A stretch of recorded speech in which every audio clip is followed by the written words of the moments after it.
La question du jour autour de la table, loi agriculture, devra-t-on payer plus cher? Payer plus cher dans les rayons des supermarchés pour sauver nos fermes, pour sauver nos paysans. Oui. Bonsoir Nicolas Chabanne. Alors vous êtes le fondateur d'une marque qui commence à être assez connue, qui s'appelle C'est qui le patron et qui en quelque sorte met en relation des consommateurs qui sont prêts à payer un peu plus et même à fixer leur propre prix pour aider des producteurs. Donc vous avez autour de vous quelques produits, vous nous présenterez un peu la façon dont ça se passe, du lait, de la purée de pommes. Voilà. On ne peut pas l'appeler compote de pommes parce qu'il n'y a pas de sucre ajouté, ça s'appelle de la purée de pommes. Il faudrait qu'on voit maintenant un autre aspect de cette question, c'est est-ce que le consommateur, lui, il est prêt à payer plus cher? On les a interrogés, les consommateurs, et on les entendra il y a un instant, mais je voudrais d'abord qu'on voit les expériences qui se sont engagées sur ce terrain-là et qu'on parle de vous, Nicolas Chabanne, donc fondateur de C'est qui le patron? Alors expliquez-nous en quelques mots en quoi la commercialisation des produits que vous nous présentez, donc du lait, des yaourts, de la compote de pommes, est différente de ce qu'on trouve dans le commerce. J'ai bien écouté là, tout ce qui s'est dit. C'est vrai que c'est très différent parce que vous verrez que dans la construction du prix, il y a même un bloc de marge qui intègre le bloc de marge du distributeur et du fabricant dans le prix déterminé par le consommateur. Je m'explique. Voilà une brique de lait. Nous, consommateurs, on a décidé un jour de comprendre ce qu'il manquait à un producteur. Combien par litre de lait? Un producteur de lait. Qu'est-ce qu'il lui faut pour vivre de son métier? On est arrivé à 8 centimes. Voilà la réponse qui nous a été donnée après 3 semaines, parce que le ministère, d'ailleurs, n'avait pas la réponse immédiate. On a demandé combien de litres on buvait par an. 50 litres, en moyenne. Donc, 50 litres fois 8 centimes, ça fait 4 € par an. Voilà l'équation qui nous est apparue un jour et qui nous permettait, si on rajoutait ces 4 €, de passer d'un consommateur qui, bien malgré lui, alimente un système qui finalement détruit de la valeur côté producteur. Notre argent servait indirectement à alimenter un système dont on ne voulait pas. Je mets un argent, mais je veux m'assurer qu'il aille bien au producteur. Donc après, on a fait des choses pour que chaque mois, on ait la preuve des 39 centimes votés, payés au producteur. On publie les fiches de paie. Et voilà comment un petit groupe de consommateurs... C'est ça la preuve, c'est les fiches de paie, c'est-à-dire oui, nous, on a demandé, sinon il n'y a aucun sens. On ne peut pas mettre cette phrase, je veux l'expliquer aussi, qui a été déterminé. Ce lait rémunère au juste prix son producteur. Mais nous, on a tenu à une première chose. On n'a pas voulu que ce soit un intermédiaire, un magicien intermédiaire, qui dit à ce prix-là, les producteurs seront contents. On a demandé concrètement à la première famille des producteurs de Mâcon, à combien, à quel niveau vous acceptez qu'on mette pour vous cette phrase. Et c'est là que les 39 centimes sont apparus. Et on a demandé à la laiterie de publier chaque mois les fiches de paie de l'ensemble des producteurs. On ne peut pas, nous, consommateurs, faire ce pas et puis finalement n'en être pas sûr à 100%. Alors là-dessus, allons-y, parce que ça représente combien de consommateurs à peu près? Est-ce que vous en avez une idée? Deuxième, je vous le présente humblement parce qu'on a été très spectateurs de ce qui s'est passé. 8000 personnes ont voté pour établir le cahier des charges. On nous a dit, 8000 personnes au regard des 66 millions de Français, c'est peu.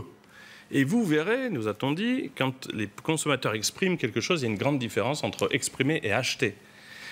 Là, il y a un chiffre. Je vais essayer de le présenter techniquement, mais que vous compreniez. La grande distribution, lorsqu'elle met un nouveau produit en rayon, c'était le cas chez Carrefour qui a lancé en premier cette brique, ils rêvent que des consommateurs viennent dans le rayon. Ils font de la pub, ils mettent des tracts non écologiques dans les boîtes aux lettres, et puis ils espèrent 5% de taux de recrutement de personnes qui vont venir spécialement. D'accord. Cette petite brique de lait faite par les consommateurs, elle a affiché un taux historique de 45% de taux de recrutement. Alors j'essaie de traduire. Les gens veulent acheter ce produit-là parce qu'ils ont le sentiment de faire du bien aux producteurs et du coup ça fait des nouveaux clients pour Carrefour qui est ravi de les mettre en rayon. Alors c'est ça, Carrefour. Et du coup ils achètent aussi le reste chez Carrefour. C'est bien ça. Autre info, monsieur Pujalas, en un an, cette petite brique de lait créée par les consommateurs en soutien des producteurs est devenue le lait d'un distributeur qui s'appelle Monoprix, qui a décidé que toutes ces marques distributeurs ne proposeraient plus que du lait équitable, un peu comme à l'époque des œufs en batterie qui ont été enlevés. Vous voyez, il y a des choses qui évoluent, 10 millions de litres instantanément deviennent équitables. Et par rapport au débat de tout à l'heure et du monde d'avant... Attendez, combien de consommateurs à peu près achètent tous les jours ou régulièrement du lait 35 millions de litres, c'est des centaines de milliers de consommateurs. Des centaines de milliers. Donc ça commence à devenir significatif. Voilà. Une chose qu'on ne peut pas expliquer, les 8000 de départ deviennent, par le bouche à oreille et Internet et la bienveillance de chacun, des gens qui font passer le message. Et ça devient un succès sans publicité, sans commerciaux. Emmanuel Ducrot. Ça dit quelque chose de très intéressant sur nos modes de consommation. Ça dit qu'il y a des gens en France qui sont prêts à se battre pour des ristournes sur du Nutella parce que 3 €, c'est important sur un panier. Mais il y a aussi toute une frange de la population française qui est prête à mettre un peu plus d'argent parce que, qu'on le veuille ou non, enfin, et qu'on le veuille et c'est très bien, les Français aiment beaucoup leurs agriculteurs. Les plus riches? Pas forcément les plus riches. Non. Moi, j'ai rencontré... Je parle de distribution, d'alimentation dans un journal quotidien et j'ai beaucoup d'amis... L'opinion, mais vous pouvez le citer. L'opinion, voilà. J'ai des amis qui sont des jeunes parents, qui sont des gens d'un niveau de vie moyen. Et quand j'ai fait... j'ai rédigé, c'est de la publicité, mais j'ai rédigé un petit article il y a un peu plus d'1 an sur cette initiative. Et là, les gens m'ont dit, mais on le trouve où, ton lait, là? On le trouve où? C'est super intéressant, ton lait. Et ça a suscité... et les gens disaient, moi, je veux bien payer pour que le gars qui produit le lait soit payé correctement. Ça me semble normal. L'agriculture est et peut-être même le seul domaine en France où on accepte, comme ça, l'idée que la personne qui travaille va vendre son travail à perte. C'est juste... incroyable, c'est une aberration. Voilà, une aberration. En tout cas, même Emmanuel Macron en a parlé. Écoutez. Ce couple a réussi à rentrer dans une démarche, c'est qui le patron, et a signé un accord tripartite producteur-transformateur-distributeur. Cette démarche ne doit rien à l'État, c'est une de ces démarches locales qui est faite avec des acteurs qui sont ce que vous représentez. Et ils ont réussi en quelques mois à totalement changer, à la fois de perspective, mais de vie au quotidien. L'hommage du président de la République, ça fait plaisir, Patrick Bénézit? Je ne sais pas, mais Nicolas Chaban, mais M. Bénézy, s'il m'autorise à répondre... Pardon, Nicolas Chaban, excusez-moi. Non, ça nous a fait plaisir, comme l'hommage de tous les consommateurs qui ont pris un peu quelques minutes pour y aller. Mais on a été appelé par l'Élysée, c'était intéressant. Le renversement de la construction du prix. C'était un moment, on a partagé beaucoup avec Audrey Bourlot, la conseillère d'Emmanuel Macron, parce qu'il y avait autre chose. Et on n'est pas des grands stratèges, on a fait ça instinctivement sans trop savoir, pour tout vous dire. Le prix qui s'exprime, j'ai pas été honnête dans l'explication jusqu'au bout. Lorsque vous venez sur Internet, vous avez un prix de base, et on vous dit, est-ce que vous êtes prêt à rémunérer un peu mieux? De 69 centimes prix de base, vous passez à 74. Est-ce que vous voulez qu'on inscrive cette phrase? Là, c'était 8 centimes, 77. Est-ce qu'on enlèverait les OGM de l'alimentation? 5 centimes de plus, 82. Des vaches au pâturage, 2 mois, 2 centimes, 83.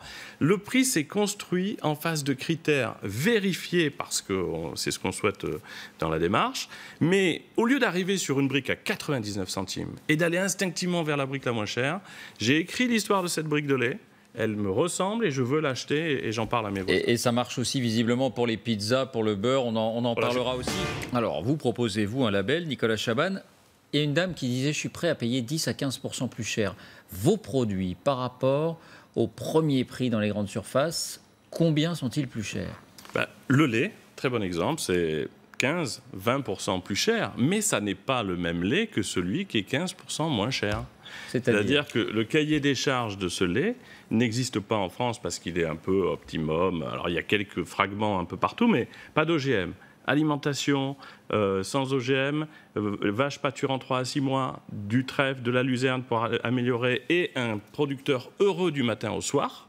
C'est un autre produit que le produit en promo. Il faut aligner les critères de qualité. C'est pas le truc gris qu'on a dans les briques en plastique sous l'escalier. Autre point qui peut vous amuser, mais je tiens à vous dire ça.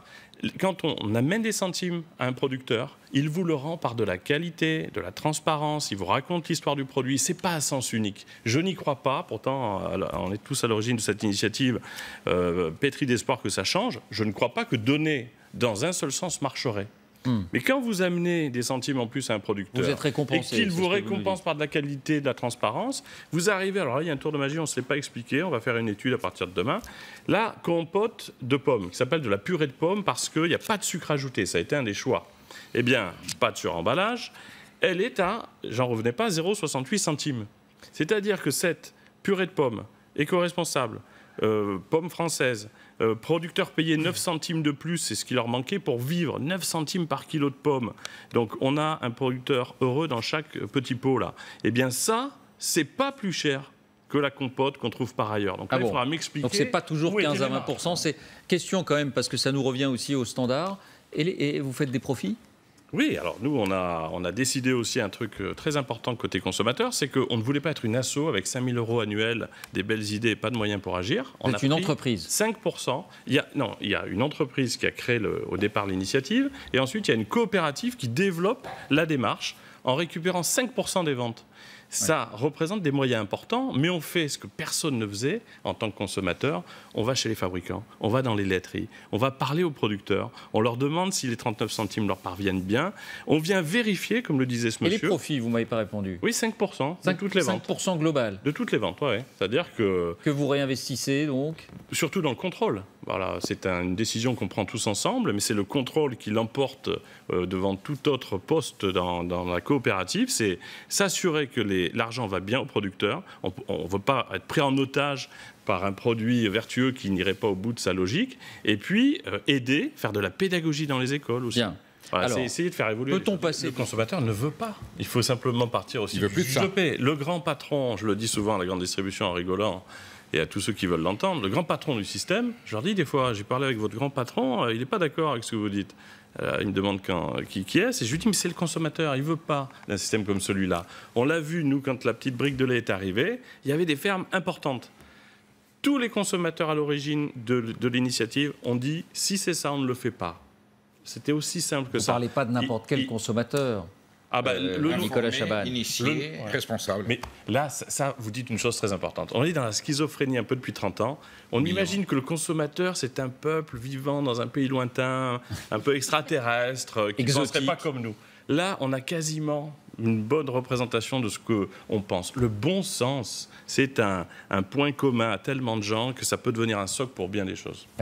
Nicolas Chabanne, le consommateur, c'est aussi celui qu'on a vu se bagarrer, échanger des coups, écarter les autres pour se fournir en couche ou en pâte à tartiner moins cher. Parce que longtemps, il n'y avait rien d'autre. C'est-à-dire que vous aviez un supermarché entier qui ne travaillait que sur le prix, au nom de ce consommateur virtuel qu'on avait imaginé n'attendant que ça.